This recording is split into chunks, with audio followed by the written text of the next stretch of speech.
and I'm your host, Jared Clary with Splash Omni Media. We're proud to be a host and sponsor of this event. I'm the chair of the Small Business Council, and we aim to connect with small business owners, small business executives, people in the community to connect businesses, connect people together to add value. We know that small business has suffered a lot during the pandemic of the past 12 months. But we're here to hopefully add some value to you guys, to help you gain some momentum. I encourage all of you to turn your cameras on. We're going to jump into a breakout room here shortly. And I'm going to go ahead and kick us off. I'm going to throw my contact information into the chat. I encourage you all to do the same. We're going to hopefully build a lot of valuable connections here today, and I hope that you guys can carry some of those connections forward. If you don't know, please if you're not speaking, please have your microphone on mute. If you have a question that you'd like to ask throughout the panel discussion, please utilize the chat. And inside the chat, if you open it, you see 3 little dots, and you can save it. So towards the end of the meeting, I'll constantly reiterate, save the chat, save the chat, save the chat. Hopefully we'll have a lot of valuable information in there. And when you click those 3 dots, you can save it. So if there's someone that you maybe didn't get to connect with, you can utilize that, save their contact information, and reach out to them after that. But without any further ado, we're going to jump into a breakout room. And today we're talking about problem solving. All about problem solving. How do you problem solve for your business? We are all in the business of problem solving. Our customers, our clients face some type of problem each and every day. So today in the breakout room, we want the discussion to be, what is your biggest obstacle right now? What's the biggest obstacle that you face? And how do you plan to tackle it? So feel free to introduce yourself to your attendees within your individual breakout room. We're going to talk about what is your biggest obstacle right now and how do you plan to tackle it?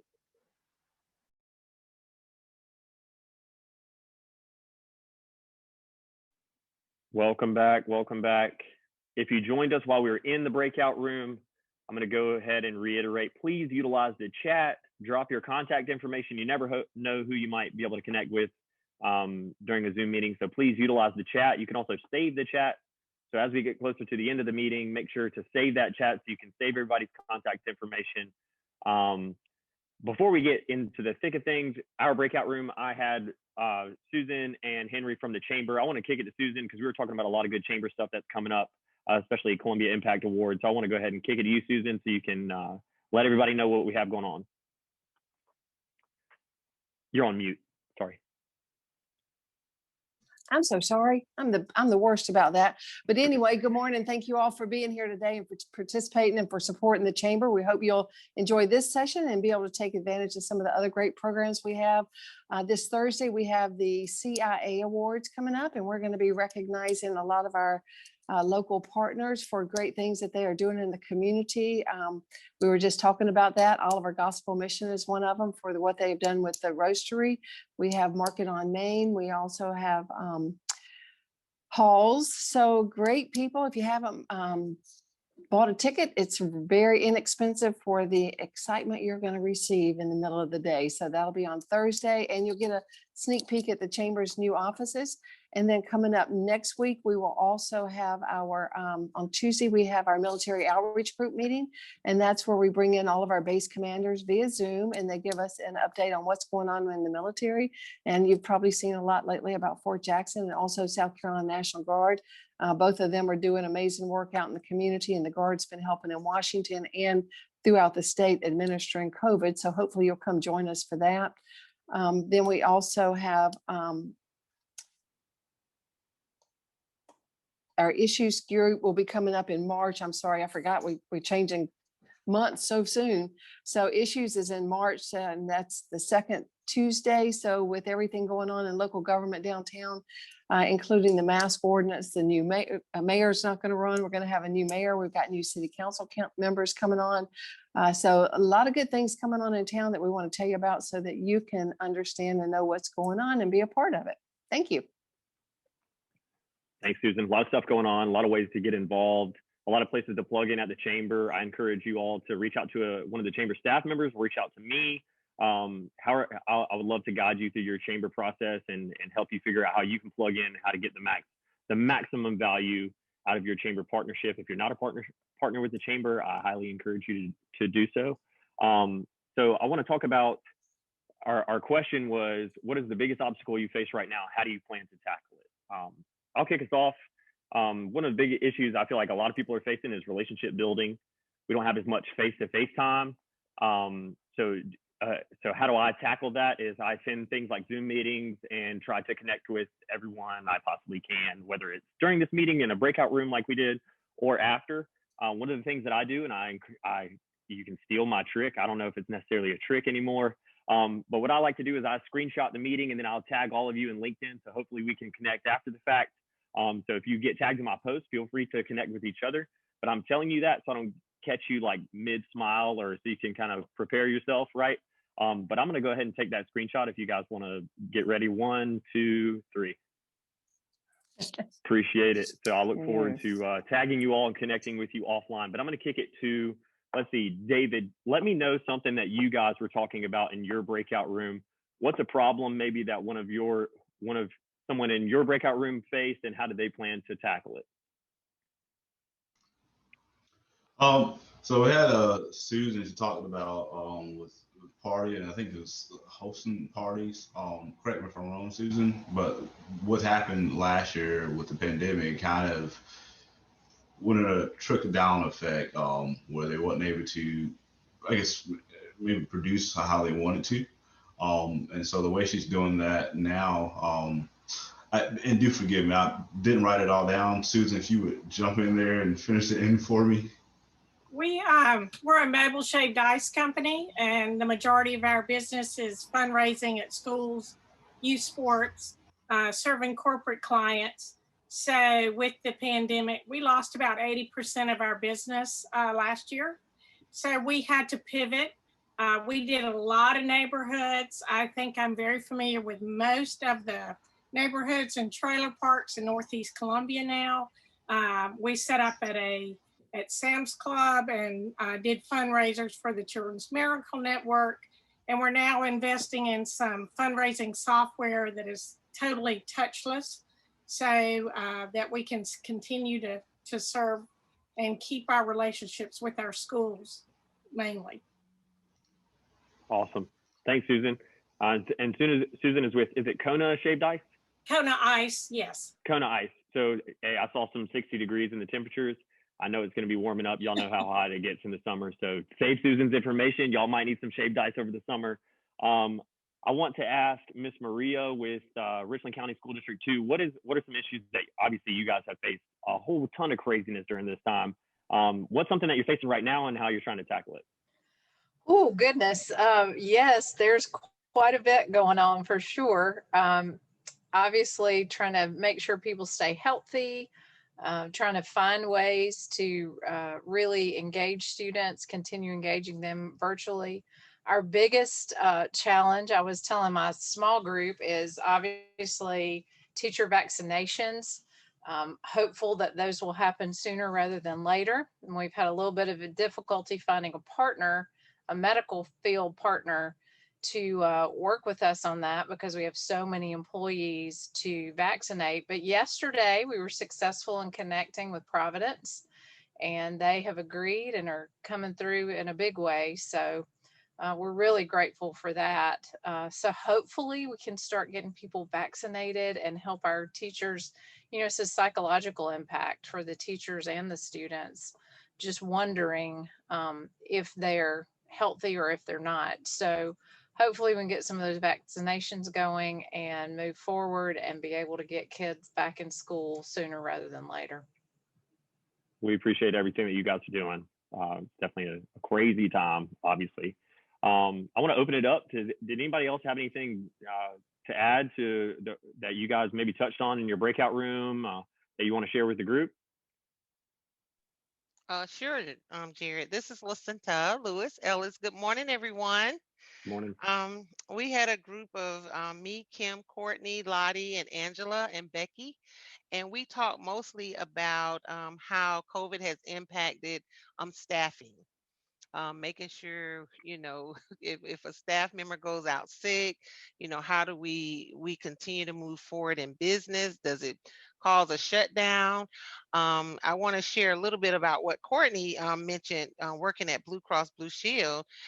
she mentioned that she's now hiring virtually, where she may have 500 new employees that she's never met personally. And that's one of the challenges that we're even with small business owners.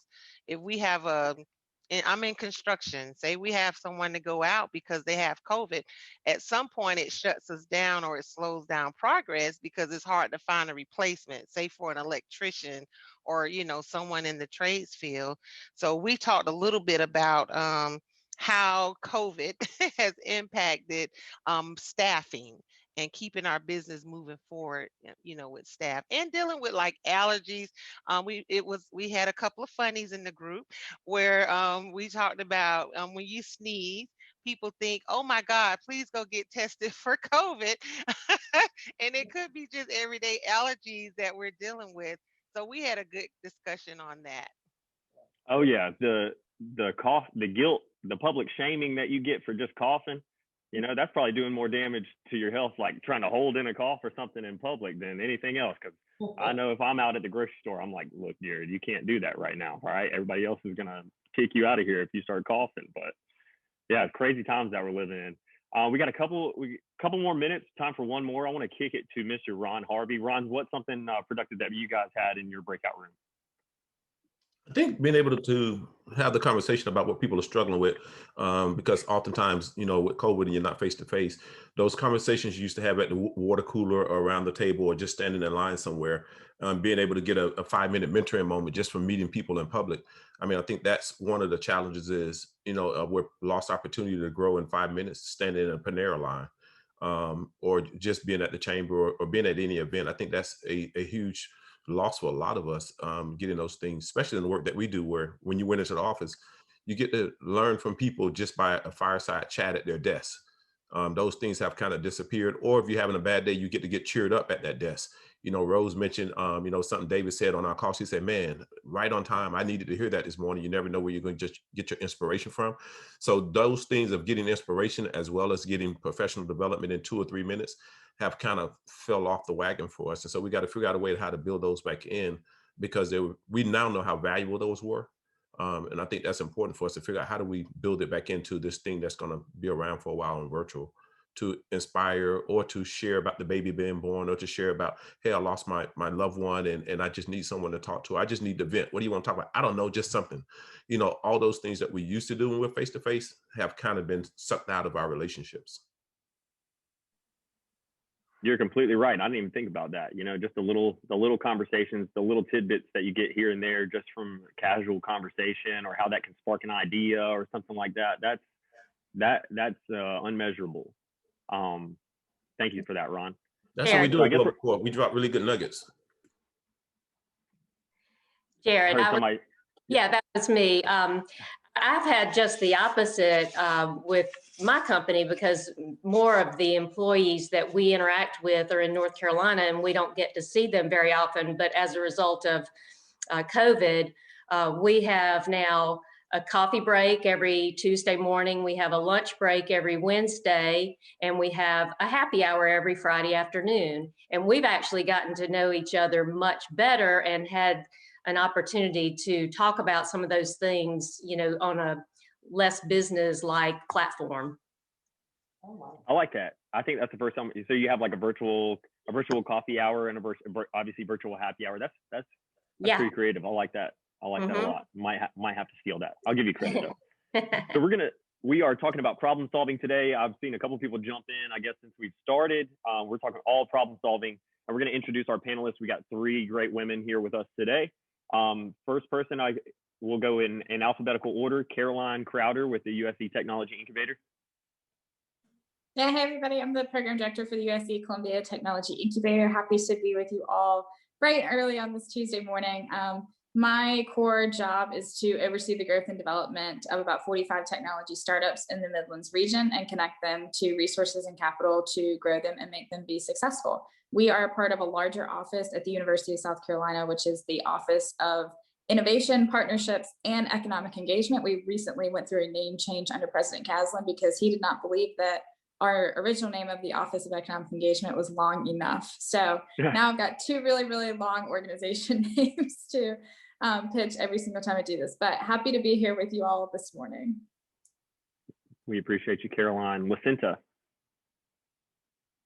Yes, good morning. I'm Lasenta Lewis-Ellis. I'm the president CEO of LLE Construction Group here in Columbia. I'm a licensed general contractor. We focus on general contracting, construction, and project management, and facility maintenance and management for our clients, which are typically your K through 12s, your school districts, charter schools, colleges, universities, and commercial building owners. We've been in business. February 1st made 10 years. Yes, we made it through COVID, so that's a blessing. And also, I'm working with a community and economic development corp, where we're working to provide more affordable housing here in Columbia. And it's been an awesome partnership with partners out of LA and DC. And we're working to make sure that Columbia increase our housing output. Awesome. Thank you, Lasenta. Tammie? Hi, I'm Tammie King, and I work in the employee benefits arena, and selling health insurance, working with business owners, small business owners, from 2 to as many 500. I don't know what you can consider small business here. We all have different definitions of that, but I've been in this industry primarily in the Midlands for over 30 years. It's really hard to believe. And the way that it has changed over time has kept it interesting for us as agents when working with business owners, because it's never the same thing from day to day, and we never get bored. We're always learning. We're always having new ideas to present to business owners. So it's been quite an adventure. I imagine it would be, especially after a year like this. Thanks, yeah. Tammie. Thank you, Caroline. Thank you, Lasenta. So we're going to jump right into it.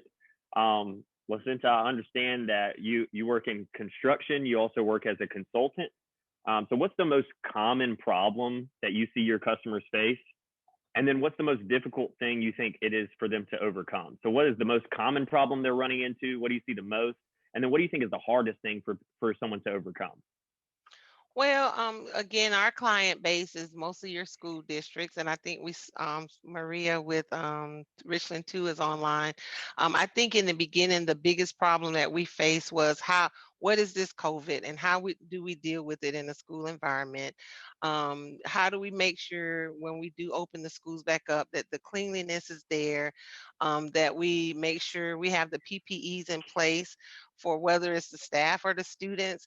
And for me on the construction side and the maintenance side, was really the cleanliness of the school, making sure, that we had the right, equipment to provide the cleanliness in it. And also scheduling like renovations and really deciding what's more important. It shifted.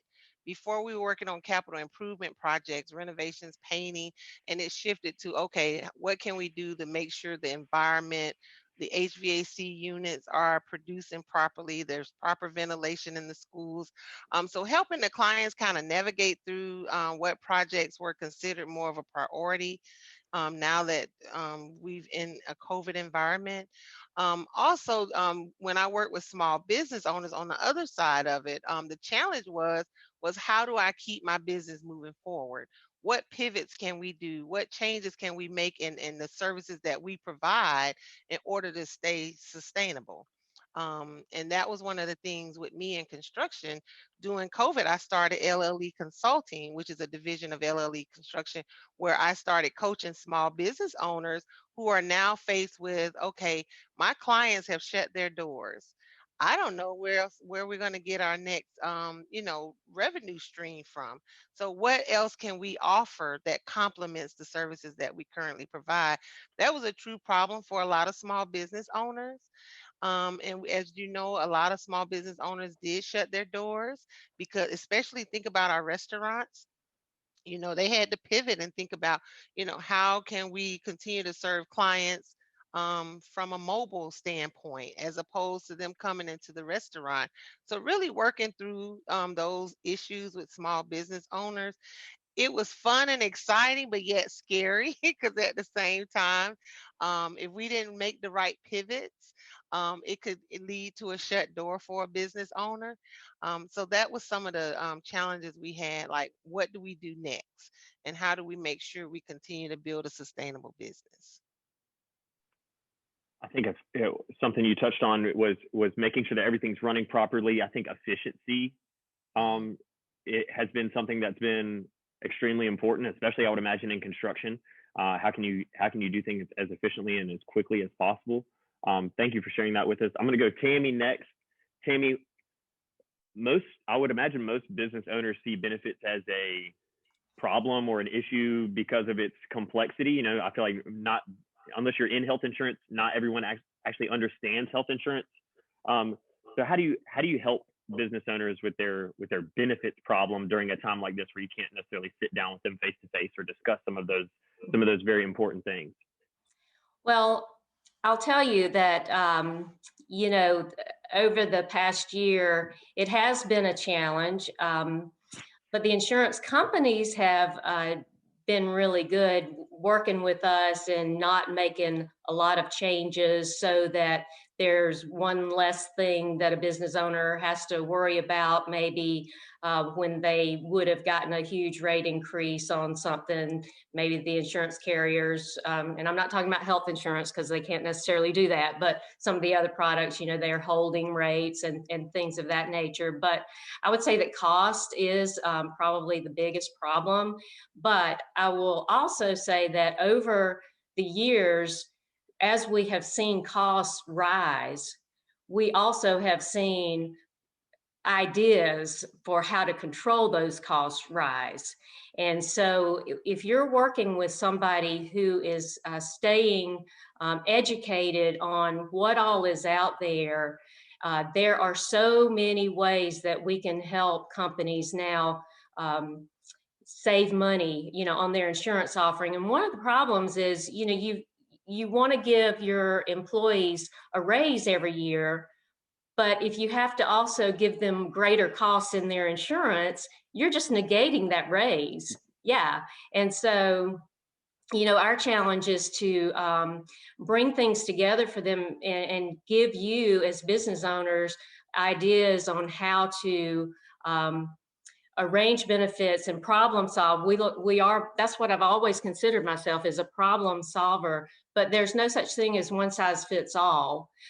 We have to look at a company, not only their budget, but their demographics. You know, do you have 4 generations working for you now? That in and of itself, you know, creates an issue because you have different needs for different employees. So what are we going to do for you in your company that might be different for a company that has primarily a group of 30-year-olds, you know, and not only just the products and what we're offering, but also how do we communicate it to your employees? That's a big thing. And then I feel like our job too is very much a compliancy. You know, we have to be compliant. We have to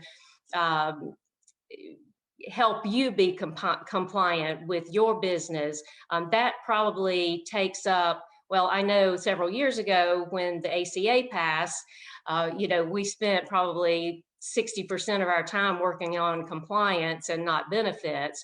And so bringing all of those federal notices that are required, you don't have, as a business owner, you don't have time to think about, okay, oh, which federal notice do I have to send out this month? And so we put those things together in packages for you to make sure you know when to do it, when to get them out, to make sure that you stay compliant with the laws with the Department of Labor and the IRS, of course. And over the past year, it has been especially challenging, as you said. You know, we had the PPP, we had the Families First CARES Act, we had the Employee Retention Credit. All of these things were very complex. And so as an agent, we had to become experts in order to guide our clients on how to go about applying for these loans and getting these credits.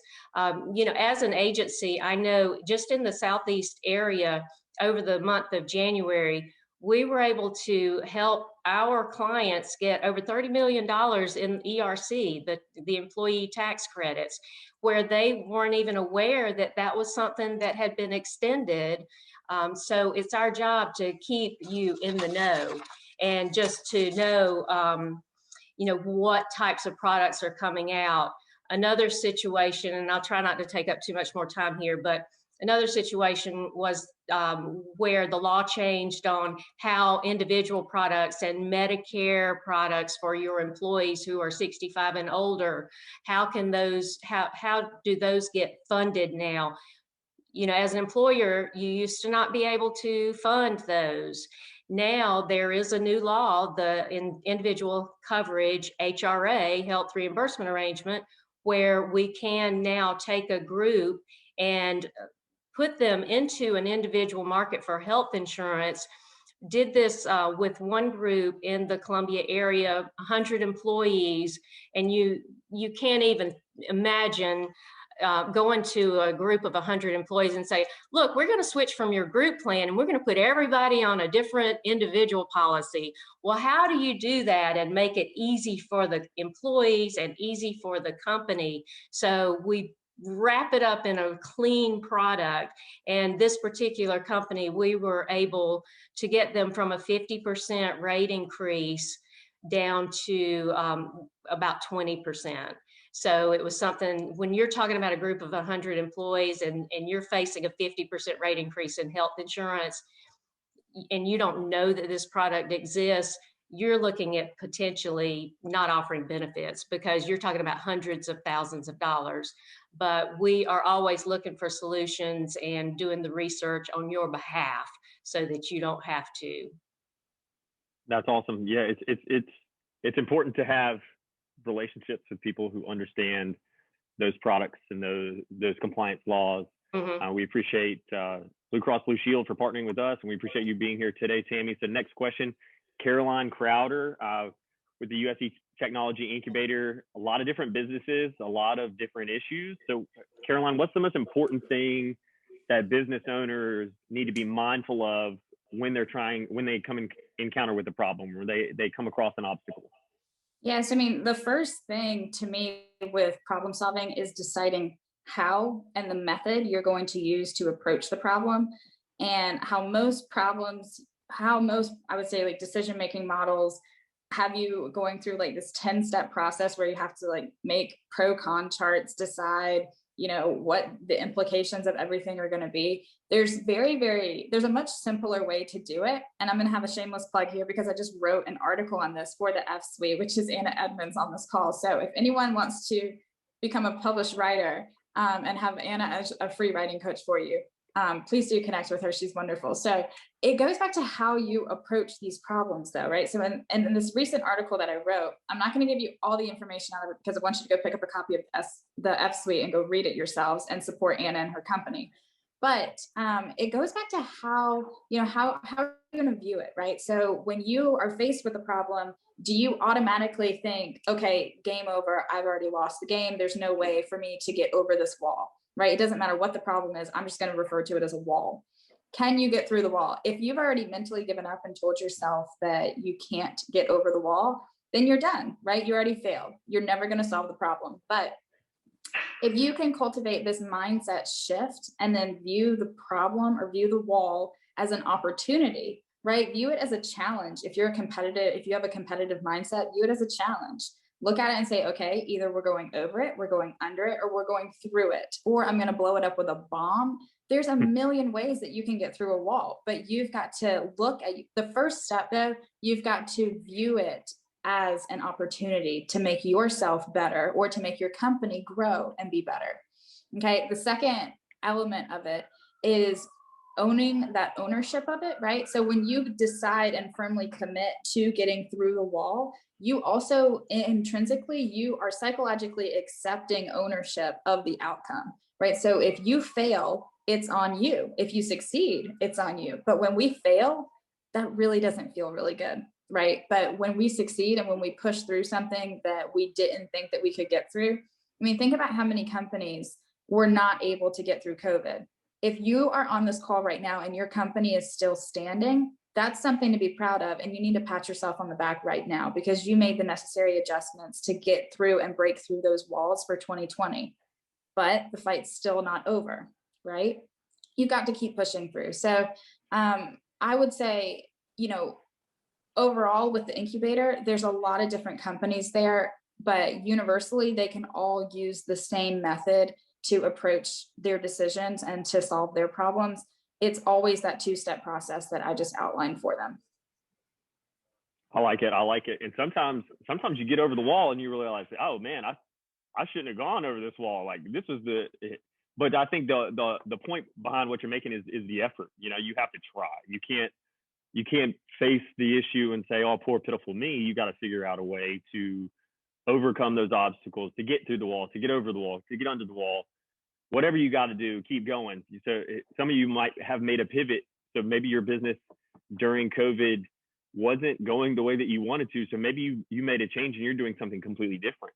I would view that as a success as well. As long as you keep trying, you know, success is defined as life on your terms. So as long as you're going after it, as long as you're keeping after it and staying after it and putting forth that effort, I think you're successful.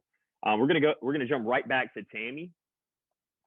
So Tammie, what are some ways that you've seen the benefits world utilize technology? Well, I love this part of it. I get really excited. I'm kind of a nerd when it comes to this. But I will tell you that I've been using technology for many, many years to help me manage my client business, and even back to the point where we were using software. And when the cloud came out, I was like, I don't know what a cloud is. I don't know where it is. And I'm not doing that. I'm keeping my own data. And then of course, HIPAA happened, and you know, now we all use the cloud. But technology has really been a great tool for us to manage our blocks of business, but it makes your life easier too. We try to get I'll say almost all of our clients on a benefit administration system. And these are tools that used to only be used for, you know, 1,000 employees or more, or 500 employees or more. We have groups with 5 employees now that we put on benefit administration systems, and it allows companies to have all of their benefits in one place. And the beauty of this is that you as a business owner, when you're looking at preparing budgets, you can go in and you can run reports and see how much your cost is for all of these benefits. You can use it to allow your employees to enroll in their benefits every year, to make those choices. And that, you know, there are some of our clients who want to hold on to that paper. But even with a benefit administration system, once an employee has elected their benefits, you can print out a benefit confirmation statement and have them sign it and keep it in that personnel file, you know, if that's what makes you feel more comfortable. But we are using it more and more for the actual employees, and we're posting those federal notices on there. Let's see,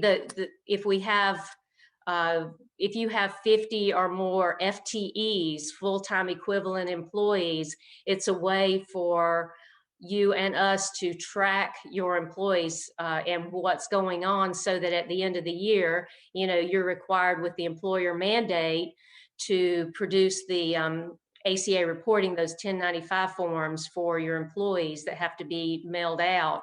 And it makes it so much easier if everything is being tracked all throughout the year, instead of you having to go back and recreate these reports out of your payroll system to dump in somebody's system. It costs more money that way. So it makes it a lot more efficient for everybody, for you to have everything on a system. The other thing is that you have maybe, you know, some of our clients have 5 different insurance carriers for all the different products that they're offering to their employees. Well, in the past, you would have 5 different forms the employees would have to fill out and sign, and you would have 5 different insurance companies to send those forms to in some form or another. Now, what we're finding is that we're able to integrate these systems, not only with your payroll system, but also with the insurance carriers, so that you put everything into the payroll system, it feeds over to your Ben admin system electronically. The employees enroll and everything goes directly to the insurance carrier. So it takes a lot of the human error out of things, and auditing bills from insurance companies and things of that nature, it's no longer an issue like it has been in the past. And technology truly has been a game changer now for all size companies that we deal with. Right. So a lot of ways to make processes more efficient. Right. Make things a little bit more easy on the end user. I like it. Yes. So Lasenta, I understand that you are involved with Benedict College's Women's Business Center. Tell me a little bit about that, and tell us, I guess, some of the things that you guys are trying to accomplish over there. Well, so I am signing on as a business advisor with Benedict College Women's Business Center, which is the first women's business center to be designated at a HBCU, Benedict College. That's exciting.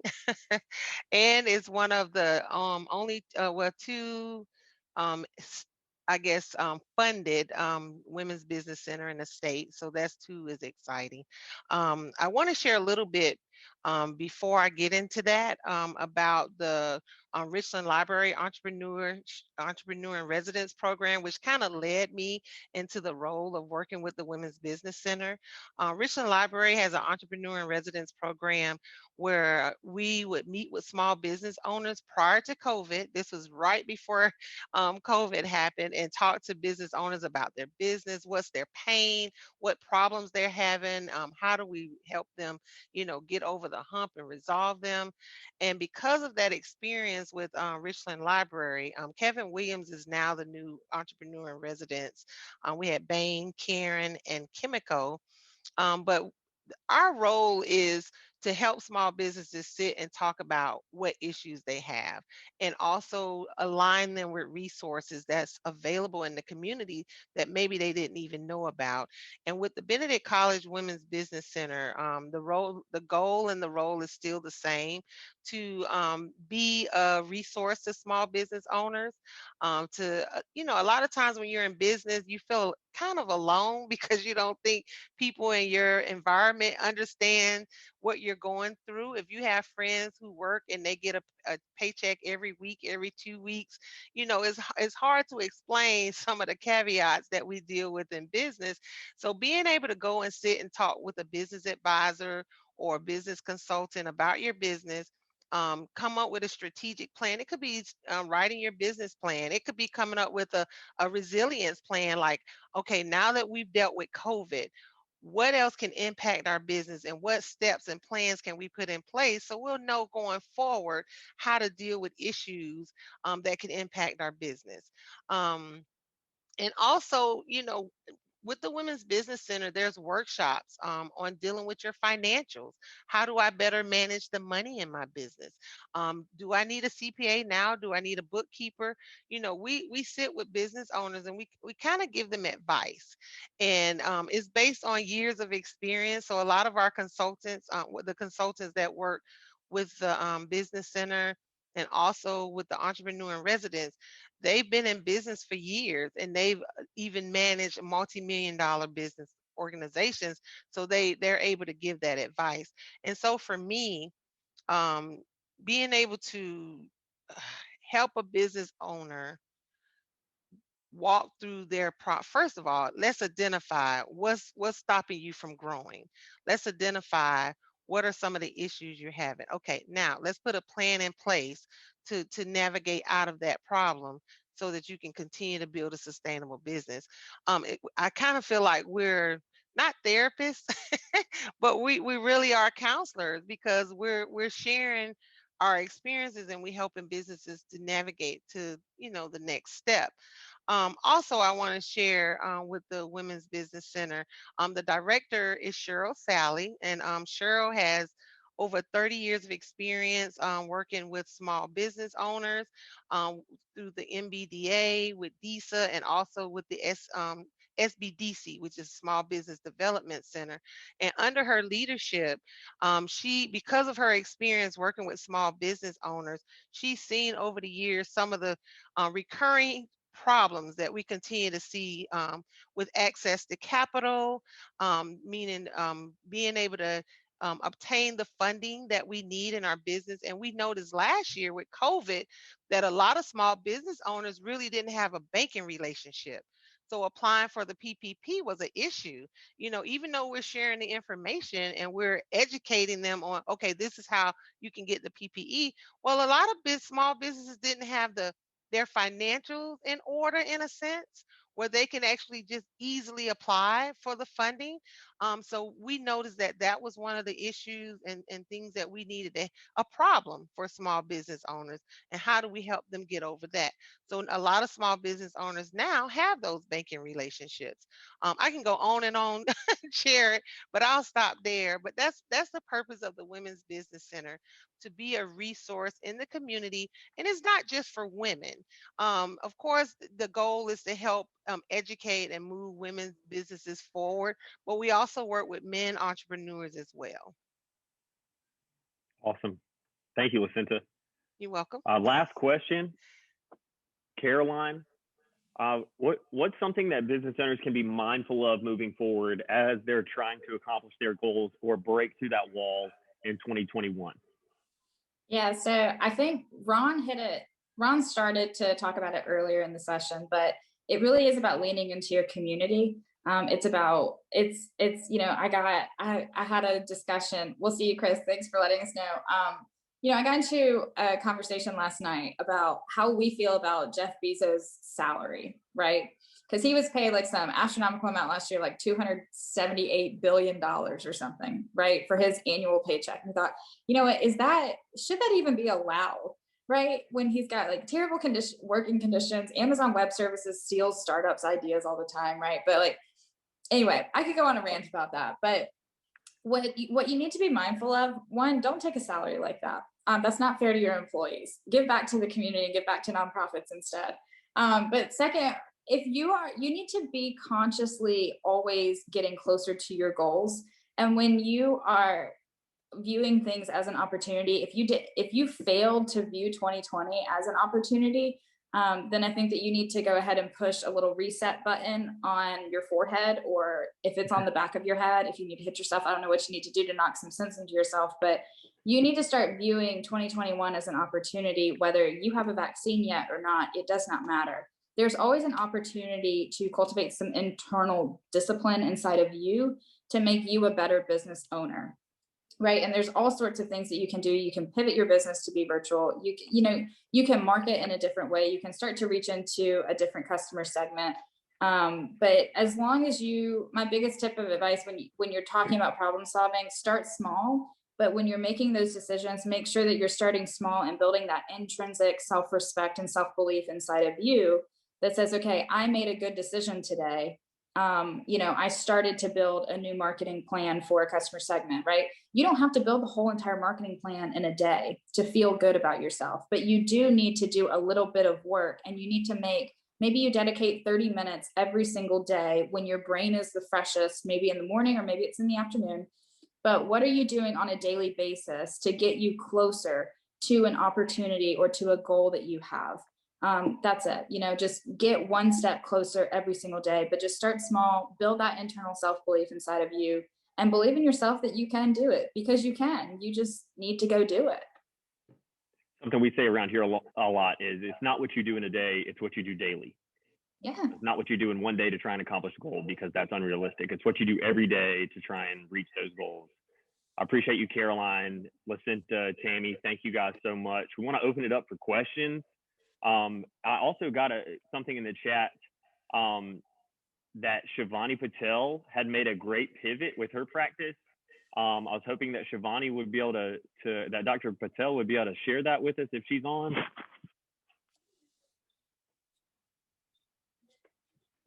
Possibly. If not, no worries.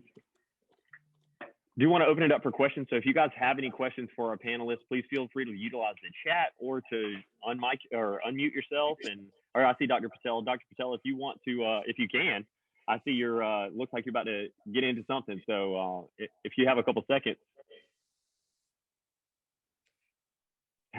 Do I have any cavities? Hi, everyone. I'm in the middle of working, sorry, but I do appreciate it. It was so nice to see everybody. It's been lonely out here in the Northeast. I've missed you guys.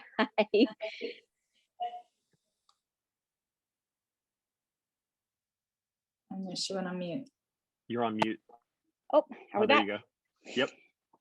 I love the advice you guys have given, and you're so right. I'm so fortunate to be here, so blessed to even be here. 2020 was hard, especially in the dental world. I mean, it's scary working in people's mouths and stuff, but we've got great patients. And honestly, Ron Harvey has been my savior.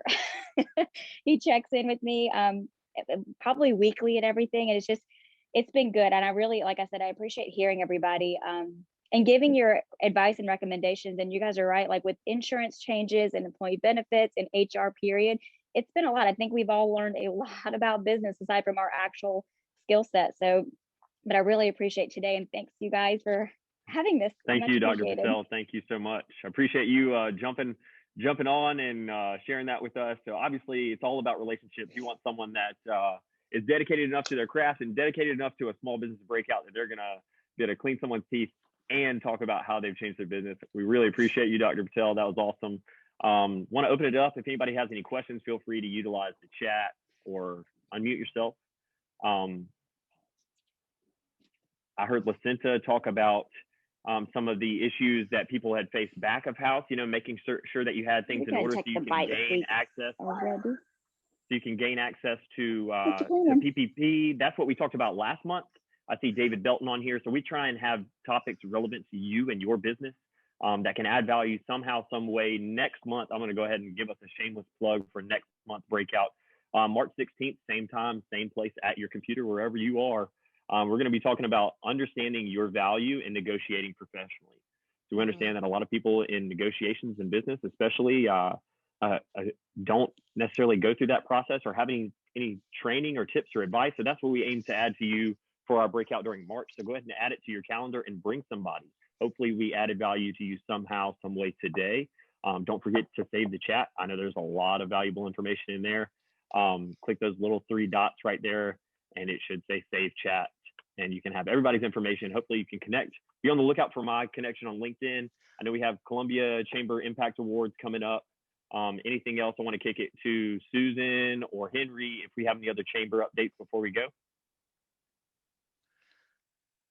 And before Susan and Henry comment, Jared, this is Lasenta. I just want to say that business is all about problem solving. We go in business in order to provide a service or a product to the community that we see is either missing or we see that is needed. So as we move forward, even through a COVID environment, I'm always looking at what problems can I solve for my clients, because in that we bring value. When we're able to sit and work with a client and we're able to help them resolve whatever issue that they're having in business, we're bringing value to the table. And so I really want business owners to know that this was an excellent topic. Problems in business, problem solving in business, because that's what we do every day as a business owner. Each and every one of us we're bringing something to the table that's helping our clients to either be more efficient or be more mindful. So we need to always remember it's okay to deal with problems in business, and as owners, that's what we do. We're helping to solve problems in our community, and that's where we bring our value. I just wanted to share that. Thank you, Lasenta. We appreciate you. We appreciate your contributions. We appreciate your excitement about our panels, and we hope that all of you will come back next month. That's it for me. If anybody else has anything else to add, I hope you guys have a great day. Ron, I see you raise your hand. Yeah, I think really great. Thank you guys for doing it. The information I would probably add to this is as we come on these calls, it's important to 2 questions that I always try to have in mind, being that networking is not what it used to be, is what do you need? Be prepared to come to the table and have that clear, very precise, and communicate that to the organization and the people that's on here. What do you need? And if you can, unmute your camera so people get to see you and know you. That's super important. It's the new way going forward. and be willing to chime in and say something. So if you show up and you don't ever speak on these, begin to find that space that you communicate or ask a question or say something so we get to know you or share something. So what do you need? And the second thing is, what do you have that you can help somebody else with without you gaining anything from it? Which means, how do you support our entire community across the board?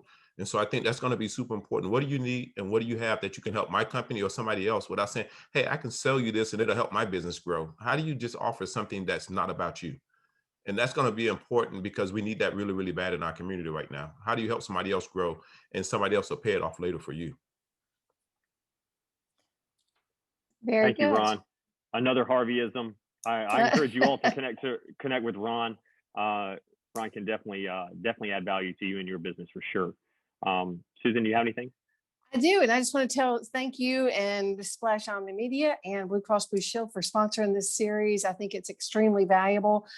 We are gaining momentum with all of our participants, so thank you to the Small Business Council and Northeast Connection. Dr. Patel, we're going to be coming out as soon as we can, so we miss being out in that area as well. But we are appreciative of everybody joining in on these calls.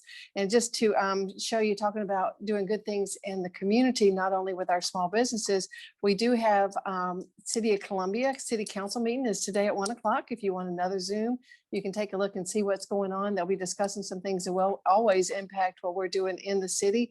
And then also Richland County Council has their Zoom council meeting tonight at 6 o'clock. We always encourage you to participate and to take a look at what's happening. And then as a reminder, the CIA Awards on Thursday, great opportunity to recognize what's going on in the greater Columbia area. So I hope you can tune in there.